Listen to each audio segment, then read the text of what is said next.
Imagine a world where credit card losses are skyrocketing at a pace not seen since the great financial crisis. Picture this. All those seemingly harmless moments of swiping your card, and suddenly, we're talking about a financial phenomenon that's shaking up the global economy.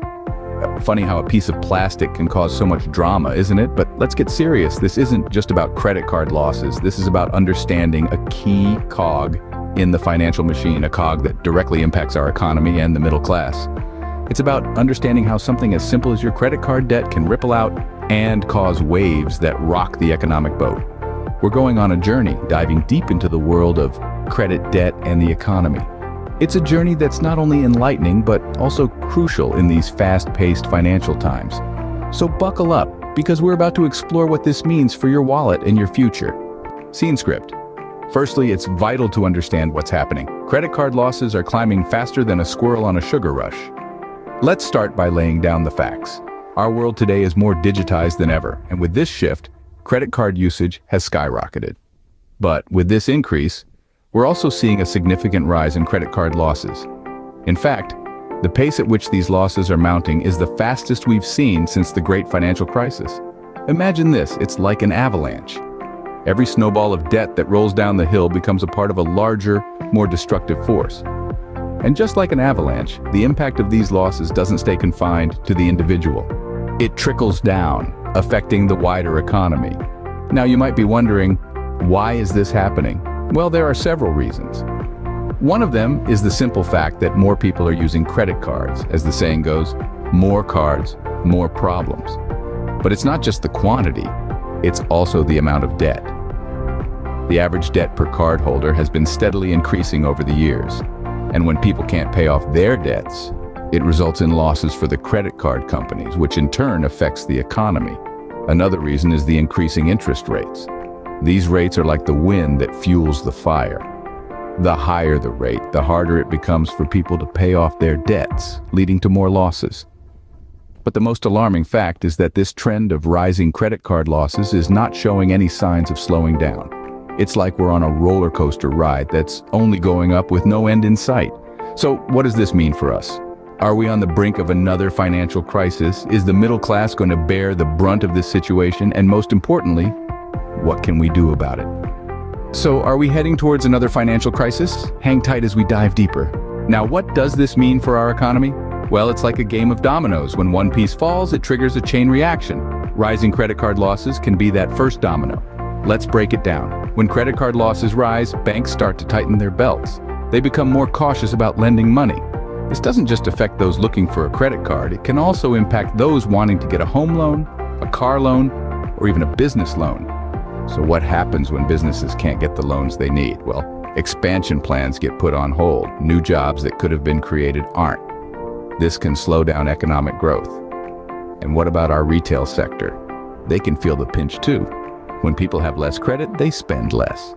And when people spend less, businesses earn less. And let's not forget about the real estate sector. When banks tighten their lending policies, fewer people can afford to buy homes. This can lead to a decrease in demand for property, causing real estate prices to fall. But it's not just these sectors that feel the impact. The ripple effect of rising credit card losses can be felt across the entire economy. It can lead to slower economic growth, higher unemployment rates, and even a potential recession. It's like a snowball rolling down a hill. It starts off small, but as it keeps rolling, it gathers more snow and becomes bigger. The same thing happens with rising credit card losses. It may start off as an individual problem, but as it continues, it becomes a bigger and bigger issue, affecting not just individuals, but the entire economy. So it's clear that rising credit card losses can have a significant impact on our economy. It's not just a problem for the person who can't pay off their credit card debt, it's a problem for all of us. But what about the middle class? Are they the ones feeling the heat the most? Let's find out. The middle class, the backbone of our economy. But with these rising losses, they might need a chiropractor soon. Let's dive into how the middle class is being affected by these escalating credit card losses. Picture the average middle-class family. They're juggling mortgages, car payments, grocery bills, and the occasional vacation. Add in the mounting credit card debt, and you have a recipe for financial stress. These rising losses don't just represent numbers on a screen, They signify a strain on the pocketbooks of our middle-class families. As credit card losses mount, lenders tighten their belts, making it harder for families to secure loans or refinance their homes. In turn, this could lead to decreased spending, which has a ripple effect on the economy. Remember, consumer spending is a significant driver of economic growth. Moreover, increased credit card debt can lead to a decrease in the standard of living for the middle class. As more income is directed towards paying off credit card debt, less is available for necessities, let alone luxuries. Imagine having to decide between paying your credit card bill or buying a new pair of shoes for your kid. Not a pleasant thought, is it? And it's not just the tangible effects we need to consider. The stress of financial instability can have a significant impact on mental health. You know the saying, money can't buy happiness? Well, debt can certainly buy a whole lot of worry. So what can the middle class do to navigate this stormy sea of rising credit card losses? It's all about financial literacy and making informed decisions.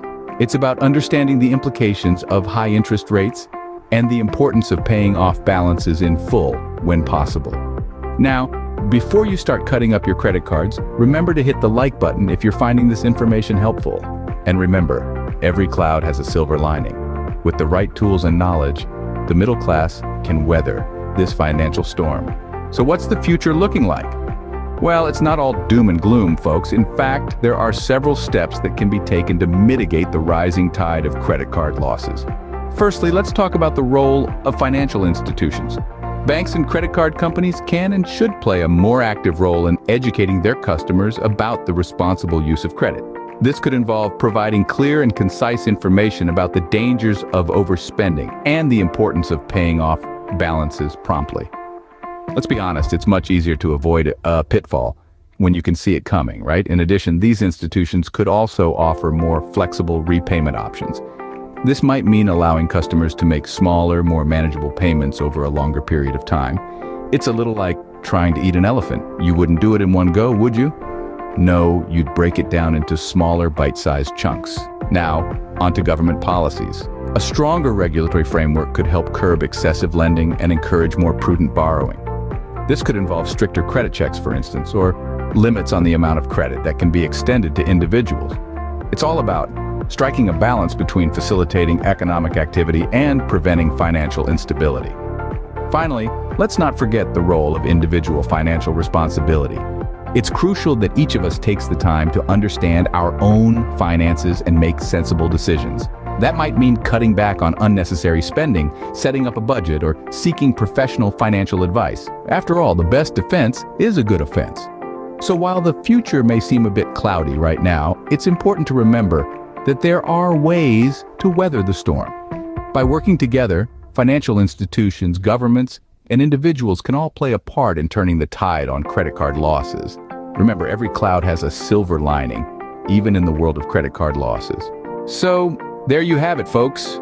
Credit card losses are on the rise, but it's not the end of the world. We've taken a deep dive into this complex issue today, unpacking the reasons behind these escalating losses.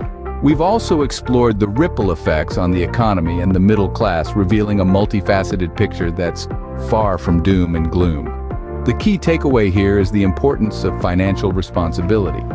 It's crucial to manage your credit cards wisely, keeping an eye on your spending and taking steps to repay your debts promptly. This not only safeguards your personal financial health, but also contributes to the stability of the broader economy.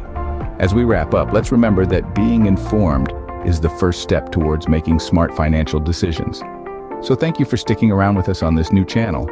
If you like this video, don't forget to hit the like button and subscribe for more enlightening content. Remember, knowledge is power, especially when it comes to your finances.